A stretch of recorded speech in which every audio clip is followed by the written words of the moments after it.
मित्रों, आज मैंने विस्तार से कृषि के देश के पूरे परिदृश्य की समीक्षा की। विशेषकर मौसम की मार के कारण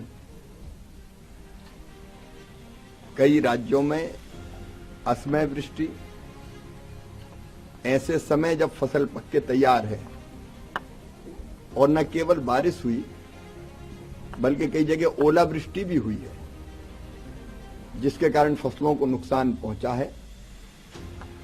हमने तय किया कि राज्यों के साथ संपर्क करके तत्काल कहां-कहां ओलावृष्टि के कारण नुकसान हुआ है, या अतिवृष्टि ज्यादा बारिश के कारण फसल लेट जाती है जमीन पे, उसके कारण भी नुकसान होता है। तो राज्य सरकार तो अपनी तरफ से सहायता करती है एसडीआरएफ के अंतर्गत, लेकिन फसल बीमा योजना देखने वाले सभी अधिकारियों को मैंने कहा है कि राज्यों के साथ तुरंत संवाद करें, संपर्क करें, ताकि ढंग से क्रॉप कटिंग एक्सपेरिमेंट हो सके, नुकसान का आकलन किया जा सके, और अगर नुकसान किसान को हुआ है तो ठीक ढंग से आकलन करके साइंटिफिक तरीके से फिर उनके बीमे की क्लेम बन जाए, ताकि हम अपने किसान भाई और बहनों की मदद कर सकें। आगे भी मुझे बताया मौसम विभाग ने कि 2 पश्चिमी विक्षोभ और आ सकते हैं, तो उसमें भी ध्यान रखने के मैंने निर्देश दिए हैं, और किसानों को क्या सलाह दी जा सकती है उस पर भी हमारी व्यापक पैमाने पर चर्चा हुई है। इसके साथ अभी खरीदी हमारी प्रारंभ होगी। गेहूं की, धान की उत्पादन बम्पर हुआ है। हम गेहूं धान भी खरीदेंगे, लेकिन उसके साथ साथ दलहन की फसलों पर भी हमारा फोकस बहुत ज्यादा है। तुअर, मसूर, उड़द हम जितनी किसान बेचना चाहेंगे पूरी खरीदेंगे। ये खरीदी राज्य सरकार के अलावा नेफेड और सीसीएफ भी करेगी।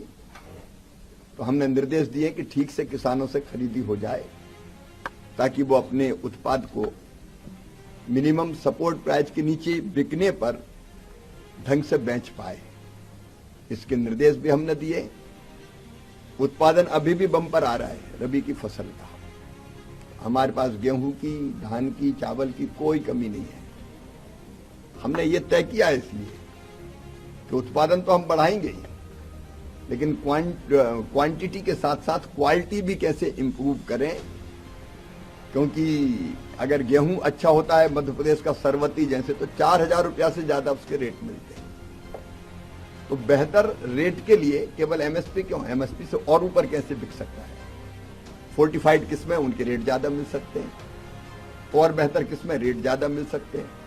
तो हम क्वांटिटी के साथ साथ अब क्वालिटी को इंप्रूव करने पर भी जोर देंगे, उसके लिए अभियान चलाएंगे। एक हमने तय किया है कि हम खरीफ की फसल जो आने वाली है उसकी तैयारी के लिए पहले एक ही बैठक करते थे दिल्ली में, अब हम रीजनल कॉन्फ्रेंसेज करेंगे, क्योंकि अलग अलग मोटे तौर पे 5 रीजन बनते हैं अपने देश में, उत्तर का, दक्षिण का, पश्चिम, पूर्वी भारत, और फिर एक हिली स्टेट्स नॉर्थ ईस्ट सहित।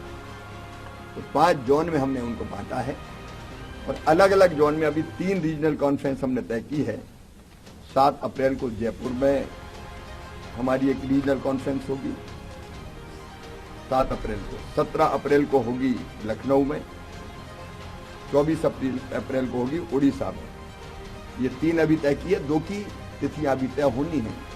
इन रीजनल कॉन्फ्रेंसेज में केवल अधिकारी नहीं रहेंगे, उस रीजन के या उस रीजन को आईसीआर की तरफ से देखने वाले वरिष्ठ साइंटिस्ट रहेंगे, कृषि विशेषज्ञ रहेंगे, सफल किसान रहेंगे, किसान उत्पादक संगठन रहेंगे, प्राइवेट सेक्टर से भी जिनमें उत्कृष्ट काम किया है रिसर्च में, शोध में, अनुसंधान में, या वैल्यू एडिशन में, प्रोसेसिंग में, या मार्केटिंग और दूसरे चीजों में, क्योंकि बीज से लेकर बाजार तक की हम चिंता करने वाले हैं किसान की। तो वो सब के चुने हुए प्रतिनिधि इसमें भाग लेंगे। मैं स्वयं भी रहूंगा, राज्य के कृषि मंत्री उस रीजन के रहेंगे, ताकि ठीक से हम खरीफ की फसल की ढंग से रणनीति और योजना बना सकें।